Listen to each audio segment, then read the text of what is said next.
കൊല്ലത്ത് എണ്ണയിൽ പ്ലാസ്റ്റിക് ഉരുക്കി ചേർത്ത് പലഹാരങ്ങൾ ഉണ്ടാക്കുന്ന സംഘത്തെ കൈയോടെ പിടിച്ച് നാട്ടുകാർ. കൊല്ലം പുതിയകാവ് ക്ഷേത്രത്തിന് സമീപമുള്ള പ്രണവം തിയേറ്ററിനടുത്തായി പ്രവർത്തിക്കുന്ന കടയിലാണ് സംഭവം നടന്നിരിക്കുന്നത്. കഴിഞ്ഞ 2 ആഴ്ചയായി ഇവിടെ കട പ്രവർത്തിക്കുന്നുണ്ട്. ഇവിടെ നിന്നുള്ള പലഹാരങ്ങളാണ് റെയിൽവേയിൽ ഉൾപ്പെടെ വിൽപ്പന നടത്തുന്നത്.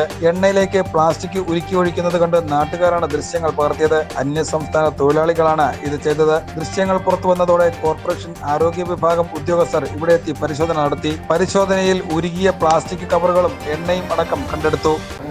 വന്നപ്പോൾ പ്ലാസ്റ്റിക് ഉരുക്കി ഭക്ഷണത്തിനോടൊപ്പം ചേർക്കുന്നതായിട്ടാണ് കണ്ടത്.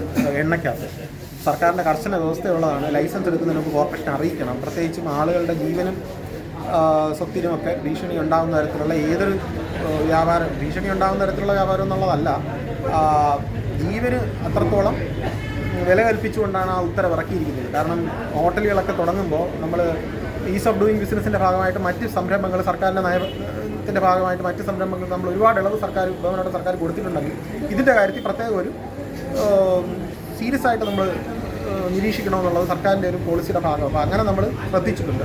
അതിൻ്റെ ഭാഗമായിട്ട് ഇവിടെ ലൈസൻസ്, ഹെൽത്ത് കാർഡ് ഇല്ല, വാട്ടർ സാമ്പിൾ ഇല്ല, ലൈസൻസും എടുത്തിട്ടില്ല. അപ്പോൾ അതുകൊണ്ട് ഇപ്പോൾ തന്നെ കട പൂട്ടാനായിട്ടാണ് ഇവർക്ക് നോട്ടീസ് കൊടുക്കുന്നത്. പൂട്ടാൻ മാത്രമല്ല, പ്രോസിക്യൂഷൻ അടക്കമുള്ള ക്രിമിനൽ നടപടികൾ തുടങ്ങാനായിട്ട് കോർപ്പറേഷൻ ഉദ്യോഗസ്ഥർക്ക് മേൽ നടപടികൾക്കായി ഫയൽ അയക്കുന്നതാണ്. കാരണം ഈ ക്യാൻസർ ഉൾപ്പെടെയുള്ള അസുഖങ്ങൾക്ക് കാരണമാകുന്നതാണ് ഇപ്പോൾ ഇവിടെ നടന്നുകൊണ്ടിരിക്കുന്നത്.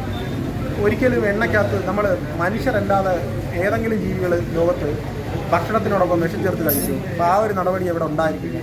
ഒരു കർശന നടപടികളിലേക്കായിരിക്കും പോകുന്നത്. പ്ലാസ്റ്റിക് കവറുകൾ ശേഖരിച്ചു വെച്ചാണ് എണ്ണയിൽ ഉരുക്കി ചേർക്കുന്നത്. ഇത് മാരകമായ രോഗങ്ങൾക്ക് കാരണമാകാമെന്ന് ഉദ്യോഗസ്ഥർ പറഞ്ഞു. കടയ്ക്ക് ആവശ്യമായ രേഖകളും ഇല്ല. ലൈസൻസ് ഇല്ലാതെയാണ് കട പ്രവർത്തിച്ചു വരുന്നതെന്നും കണ്ടെത്തിയിട്ടുണ്ട്. സാധനങ്ങളെല്ലാം കസ്റ്റഡിയിലെടുത്ത ശേഷം ഉദ്യോഗസ്ഥർ വിവരങ്ങൾ ശേഖരിച്ച് കട പൂട്ടുകയായിരുന്നു.